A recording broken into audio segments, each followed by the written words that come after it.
Hello friends, ನಾನು ಇವತ್ತು ಬೆಳಗ್ಗೆಯಿಂದ ವ್ಲಾಗ್ ಸ್ಟಾರ್ಟ್ ಮಾಡ್ತಾಯಿದ್ದೀನಿ. ಮಾರ್ನಿಂಗ್ ಇವತ್ತು ಟಿಫನ್ಗೆ ಇಡ್ಲಿ ಮಾಡ್ಕೋಬೇಕು ಅಂದ್ಕೊಂಡಿದ್ದೀನಿ. ಇಡ್ಲಿಗೆ ಹಾಕಿದ್ದೆ. ಇವತ್ತು ಮಂಡೇ ಅಲ್ವಾ, ಸೊ ಹಾಗಾಗಿ ಇಡ್ಲಿ ಮಾಡಬೇಕು ಅಂದ್ಕೊಂಡೆ. ಅದರ ಜೊತೆ ಬೇಳೆ sambar super combination. Daily normal sambar ತಿಂದು ಬೇಜಾರಾಗಿತ್ತೆ, ಸೊ ಹಾಗಾಗಿ ಹೋಟೆಲ್ ಸ್ಟೈಲ್ ಸಾಂಬಾರು ಮಾಡ್ಕೊಳ್ಳೋಣ ಅಂತ ಅಂದ್ಕೊಂಡಿದ್ದೀನಿ. ಹಾಗೆ ಸ್ವಲ್ಪ ಹೊರಗಡೆ ಕೆಲಸ ಎಲ್ಲ ಮುಗಿಸ್ಕೊಂಬಂದು ಹಾಗೆ ಮತ್ತು ಸ್ವಲ್ಪ ಡಿಫ್ರೆಂಟಾಗಿ ಏನಾದರೂ ಸ್ವೀಟ್ ಮಾಡೋಣ ಅಂತ ಕೇಕ್ ಮಾಡಿದ್ದೆ.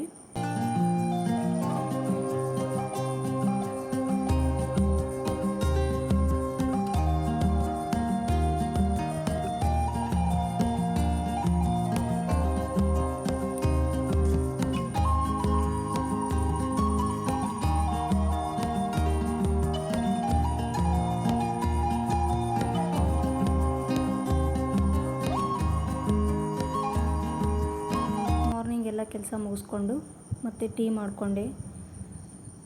ಬೆಳಗ್ಗೆ ಮಾರ್ನಿಂಗ್ ಟೀ ಇಲ್ಲಾಂದರೆ ಫ್ರೆಶ್ ಆಗಿ ಅನಿಸೋದೇ ಇಲ್ಲ. ಸೊ ಹಾಗಾಗಿ ಸ್ವಲ್ಪ ಟೀ ಕುಡಿದ್ರೆ ಮೈಂಡ್ ಫ್ರೆಶ್ ಆಗುತ್ತೆ. ಸೊ ಆಮೇಲೆ ನಾರ್ಮಲಾಗಿ ಕೆಲಸ ಎಲ್ಲ ಹಾಗೆ ನಡೀತಾ ಇರುತ್ತೆ. ಸೊ ಟೀ ಮಾಡಿಕೊಂಡೆ. ಮತ್ತು ಟೀ ಆದಮೇಲೆ ಈ ಕಡೆ ಸಾಂಬಾರಿಗೆ ಬೇಳೆ ಹಾಕ್ತಾಯಿದ್ದೆ. ಬೇಳೆನ 2 ಗ್ಲಾಸ್ ಬೇಳೆ ತೊಗೊಂಡ್ರೆ ಅದನ್ನು ಚೆನ್ನಾಗಿ ವಾಶ್ ಮಾಡಿ ಅದಕ್ಕೆ ಮೆಣಸಿನ್ಕಾಯಿ, ಈರುಳ್ಳಿ, ಹಾಗೆ ಈ ಥರ ಕಟ್ ಮಾಡ್ಕೊಂಡಿರೋ ಟೊಮೆಟೊನ ಹಾಕ್ಕೋಬೇಕು. ಟೊಮೆಟೊ ಅದರಲ್ಲೇ ಹಾಕಿ ಮಿಕ್ಸ್ ಮಾಡಿಕೊಂಡ್ರೆ ಅದು ಸ್ಲ್ಯಾಶ್ಟಾಗಿ ಎಲ್ಲ ಮಿಕ್ಸ್ ಆದರೆ ಒಂಥರ ರುಚಿ ಟೇಸ್ಟ್ ಬೇರೆಯೇ ಬರುತ್ತೆ. ಸೊ ಹಾಗಾಗಿ ಅದರಲ್ಲೇ ಹಾಕಿ ಮಾಡಿರ್ತೀನಿ ನಾನು ಯಾವಾಗಲೂ. ಮೇಲ್ಗಡೆ ಒಂದು ಸ್ವಲ್ಪ ಆಯಿಲ್ ಹಾಕಿದರೆ ಬೇಗ ಎಲ್ಲನೂ ಚೆನ್ನಾಗಿ ಕುದಿಯುತ್ತೆ. ಸೊ ಒಂದು ಸ್ಪೂನಷ್ಟು ಆಯಿಲ್ ಹಾಕಿ ಕುಕ್ಕರ್ನ ಕ್ಲೋಸ್ ಮಾಡಿ ಗ್ಯಾಸ್ ಮೇಲೆ ಇಟ್ಬಿಟ್ಟೆ.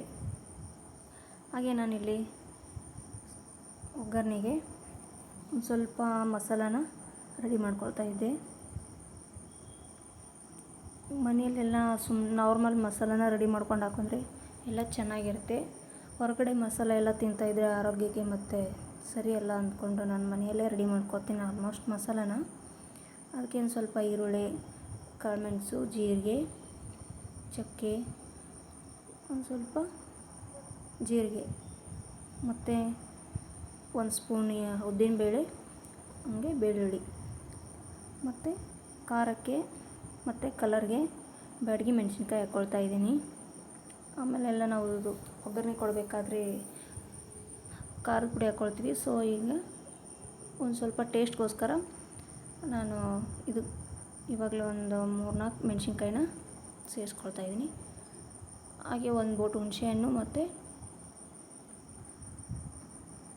ಸಣ್ಣದಾಗಿ ತುರಿದಿರೋಂಥ ಕೊಬ್ಬರಿ, ಕರಿಬೇವು ಎಲ್ಲನೂ ಮಿಕ್ಸ್ ಮಾಡಿಕೊಂಡು ಲಾಸ್ಟಲ್ಲಿ ಕಸ್ತೂರಿ ಮೇಥಿನ ಹಾಕ್ಕೊಳ್ತಾ ಇದ್ದೀನಿ. ಇದರಲ್ಲಿ ನೀವು ಒಂದು ಸೀಡು ಇದನ್ನು ಹಾಕ್ಕೋಬೋದು, ಕೊತ್ತಂಬರಿನ. ನಾನು ಇಲ್ಲ ಅಂತ ಬಿಟ್ಟಿದ್ದೀನಿ, ಬೇಕಂದರೆ ಹಾಕ್ಕೊಳ್ಳಿ. ಇದನ್ನೆಲ್ಲ ತಣ್ಣಗಾಗೋಕ್ಕೆ ಒಂದು 5 ಮಿನಿಟ್ಸ್ ಇಟ್ಬಿಡಬೇಕು. ಆಮೇಲೆ ಚಟ್ನಿಗೂ ಕೂಡ ಈಗ ರೆಡಿ ಮಾಡ್ಕೊಳ್ತಾ ಇದ್ದೀನಿ ನಾನು. ಹಸಿಮೆಣ್ಸಿನ್ಕಾಯಿನ ಒಂದು ಸ್ವಲ್ಪ ಫ್ರೈ ಮಾಡ್ಕೊಳ್ಬೇಕು. ಅದರಲ್ಲೇ ಒಂದು ಸ್ವಲ್ಪ ಬೆಳ್ಳುಳ್ಳಿ ಹಾಕಿ ಫ್ರೈ ಮಾಡ್ಕೋಬೇಕು. ಬೇಳೆ ನೋಡಿ ಈ ಥರ ಚೆನ್ನಾಗಿ ಕುದ್ದು ಬಂದಿದೆ. ಆಯಿಲ್ ಹಾಕ್ಕೊಂಡಿರ್ತೀವಲ್ವ, ಸೊ ಎಲ್ಲನೂ ಈ ಥರ ನೀಟಾಗಿ ಬೆಂದಿರುತ್ತೆ ಬೇಳೆ. ಇವಾಗ ಎಲ್ಲನೂ ಸಿಪ್ಪೆ ತೆಗೆದು ಅದನ್ನು ಚೆನ್ನಾಗಿ ಸ್ಮ್ಯಾಶ್ ಮಾಡಬೇಕು. ನನಗೆ ಸ್ವಲ್ಪ ಕೆಲಸ ಭಾಳ ಆಗುತ್ತೆ ಅಂತ ನಮ್ಮ ಅತ್ತೆನೂ ಸ್ವಲ್ಪ ಹೆಲ್ಪ್ ಮಾಡಿದರು ನನಗೆ ಬೇಳೆ ಸ್ಮ್ಯಾಶ್ ಮಾಡೋದ್ರಲ್ಲಿ. ಮತ್ತು ಮಸಾಲೆ ಎಲ್ಲ ತಣ್ಣಗಾಗಿದೆ. ಇವಾಗ ಅದನ್ನು ಒಂದು ಮಿಕ್ಸಿ ಜಾರಿಗೆ ಮಿಕ್ಸರ್ನ ಮಾಡ್ಕೊಳ್ಳೋಣ.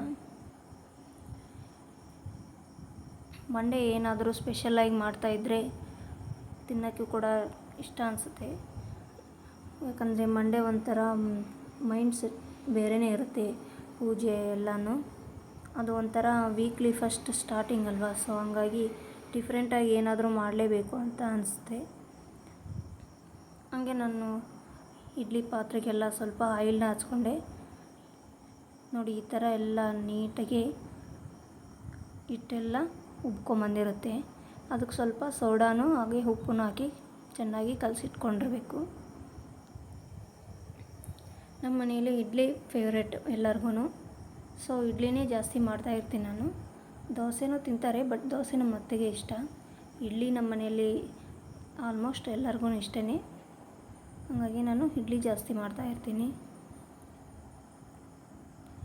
ಇಡ್ಲಿ ಅಂದಮೇಲೆ ಸ್ವಲ್ಪ ಕೆಲಸ ಜಾಸ್ತಿನೇ ಇರುತ್ತೆ. ಚಟ್ನಿ ಸಾಂಬಾರು ಅದರಲ್ಲಿ ಮಸಾಲನೆಲ್ಲ ರೆಡಿ ಮಾಡ್ಕೊಳ್ಬೇಕು.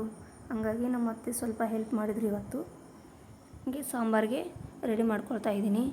ಒಂದು ಕಡಾಯಿಗೆ ಇಟ್ಕೊಂಡು ಆಯಿಲ್ ಹಾಕ್ಕೊಂಡು ಜೀರಿಗೆ ಸಾಸಿವೆ ಕರಿಬೇವು ಹಾಕ್ಕೊಂಡು ಮತ್ತು ಮಿಕ್ಸಿಗೆ ಮಾಡ್ಕೊಂಡಿರೋವಂಥ ಮಸಾಲೆನ ಹಾಕ್ಕೊಳ್ತಾ ಇದ್ದೀನಿ. ಅದಕ್ಕೆ ಸ್ವಲ್ಪ ಅಚ್ಚ ಖಾರದ ಪುಡಿ, ಅರಿಶಿಣ, ಧನಿಯಾ ಪೌಡ್ರ್ ಹಾಕ್ಕೊಂಡು ಮಿಕ್ಸ್ ಮಾಡ್ಕೋಬೇಕು. ಲಾಸ್ಟಲ್ಲಿ ರೆಡಿಯಾಗಿರುವಂಥ ಒಂದು ಬೇಳೆನ ಹಾಕ್ಕೊಳ್ತೀನಿ. ನಾವಿಲ್ಲಿ ಹುಣಸೆಹಣ್ಣು ಮತ್ತು ಟೊಮೆಟೊ ಹಾಕಿರೋದ್ರಿಂದ ಸ್ವಲ್ಪ ಶುಗರ್ನ ಆ್ಯಡ್ ಮಾಡ್ಕೊಡ್ತಾಯಿದ್ದೀನಿ. ನೀವು ಬೆಲ್ಲ ಬೇಕಂದ್ರೆ ಬೆಲ್ಲನೇ ಯೂಸ್ ಮಾಡ್ಬೋದು. ನಾನು ಬೆಲ್ಲ ಹಾಕ್ತಿರ್ತೀನಿ, ಬಟ್ ಇವಾಗ ಬೇಗ ಆಗಲಿ ಅಂತ ಬೆಲ್ಲ ಮೇಲ್ಗಡೆ ಇಟ್ಟಿರ್ತೀನಿ ಅಲ್ವಾ, ಸೊ ಹಾಗಾಗಿ ಶುಗರ್ನೇ ಹಾಕ್ಕೊಂಡೆ. ಸಾಂಬಾರಿಗೆ ನೀರು ಹಾಕ್ಕೊಳ್ಬೇಕು. ನೀವು ಮನೆಯಲ್ಲಿ ಎಷ್ಟು ಜನ ಇರ್ತೀರೋ ನೋಡಿಕೊಂಡು ನಿಮಗೆ ಎಷ್ಟು ಬೇಕೋ ಅಷ್ಟು ನೀರನ್ನು ಹಾಕ್ಕೊಳ್ಬೇಕು. ಲಾಸ್ಟಲ್ಲಿ ರುಚಿಗೆ ತಕ್ಕಷ್ಟು ಉಪ್ಪು ಮತ್ತು ಕಸ್ತೂರಿ ಮೇಥಿನ ಹಾಕ್ಕೋಬೇಕು. ನಾನಿಲ್ಲಿ ಕಸ್ತೂರಿ ಮೇಥಿನೂ ಹಾಕ್ಕೋಬೇಕು ಮತ್ತು ಕೊತ್ತಂಬರಿನೂ ಹಾಕ್ಕೋಬೇಕಿತ್ತು. ನಾನು ಕೊತ್ತಂಬರಿ ಮನೇಲಿ ಖಾಲಿಯಾಗಿತ್ತು, ಸೊ ಹಂಗಾಗಿ ಕಸ್ತೂರಿ ಮೇಥಿ ಅಷ್ಟೇ ಹಾಕಿ ಮಿಕ್ಸ್ ಮಾಡ್ಕೊಳ್ತಾ ಇದ್ದೀನಿ. ಲಾಸ್ಟಲ್ಲಿ ಏನು ಅಂತಿದ್ರೆ ಅದು ಹುಣಸೆ ಬಿಟ್ಟು ಹುಳಿ ಸ್ವಲ್ಪ ಜಾಸ್ತಿ ಇದ್ದರೆ, ಬೇಸಿಗೆ ಅಲ್ವಾ, ಸ್ವಲ್ಪ ಸಾಂಬಾರು ಹುಳಿ ತಂದರೆ ನೈಟ್ಗೂ ಇರುತ್ತೆ ಅಂತ ನಾನು ಹುಳಿನ ಜಾಸ್ತಿ ಹಾಕ್ಕೊಳ್ತಾ ಇದ್ದೀನಿ. ಈ ಕಡೆ ಕಾಯಿ ಚಟ್ನಿಗೆ ರೆಡಿ ಮಾಡ್ಕೊಳ್ತಾ ಇದ್ದೆ.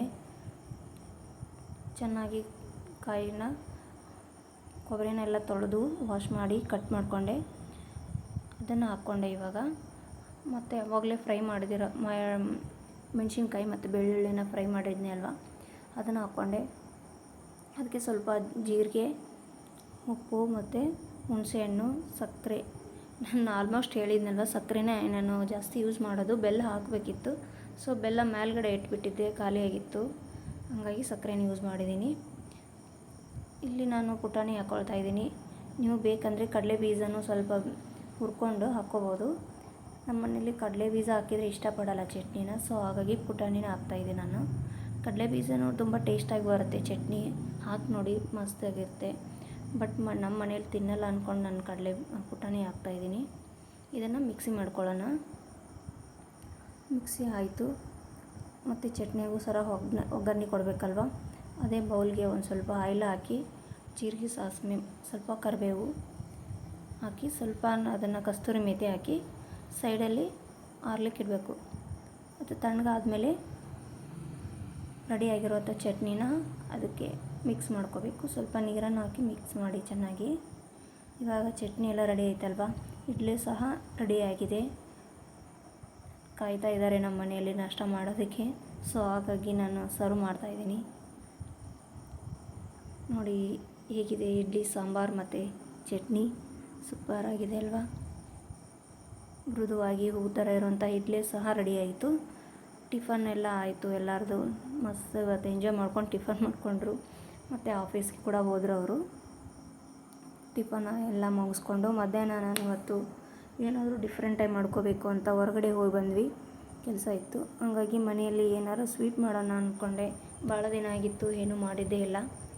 ಸೊ ಹಾಗಾಗಿ ಹೊರಗಡೆ ಎಲ್ಲ ಏನಾದರೂ ತಿನ್ನೋದಕ್ಕಿಂತ ಮನೆಯಲ್ಲೇ ಸ್ವಲ್ಪ ಏನಾದರೂ ಮಾಡ್ಕೊಂಡು ತಿಂದರೆ ಆಯಿತು ಅಂತ ಅಲ್ಲೇ ಸ್ವಲ್ಪ ಕೇಕ್ ಮಾಡೋಕ್ಕೆ ಐಟಮ್ಸ್ ಎಲ್ಲ ತೊಗೊಂಡು ಬಂದೆ. ಕೇಕ್ ಮಾಡೋದಕ್ಕೆ ನಾವು ಮನೆಯಲ್ಲಿ ಆಲ್ಮೋಸ್ಟ್ ಮಾಡಿಲ್ಲ ಯಾವಾಗಲೂ, ಇವತ್ತು ಫಸ್ಟ್ ಟೈಮ್ ಟ್ರೈ ಮಾಡೋಣ ಅಂತ ಮಾಡ್ತಾಯಿದ್ದೆ. ಇದು ಏನಂತ ಚಾಕ್ಲೇಟ್ ತೊಗೊಂಡಿದ್ದೀನಿ,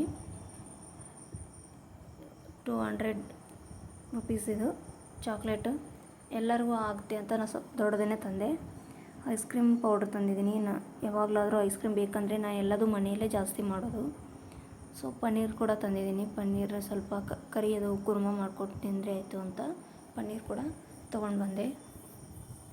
ಎಲ್ಲನೂ ಚೆನ್ನಾಗಿ ಜೋಡಿಸ್ಕೊಂಡು ಇವಾಗ ಸ್ವಲ್ಪ ರವೆ ತೊಗೊಂಡಿದ್ದೀನಿ, 1 ಕಪ್ಪು. ಕೇಕಿಗೆ ರೆಡಿ ಮಾಡ್ಕೊಳ್ತಾ ಇದ್ದೆ. ಅದನ್ನು ರವಾನ ಚೆನ್ನಾಗಿ ಗ್ರೈಂಡ್ ಮಾಡ್ಕೋಬೇಕು ಮಿಕ್ಸಿಲಿ.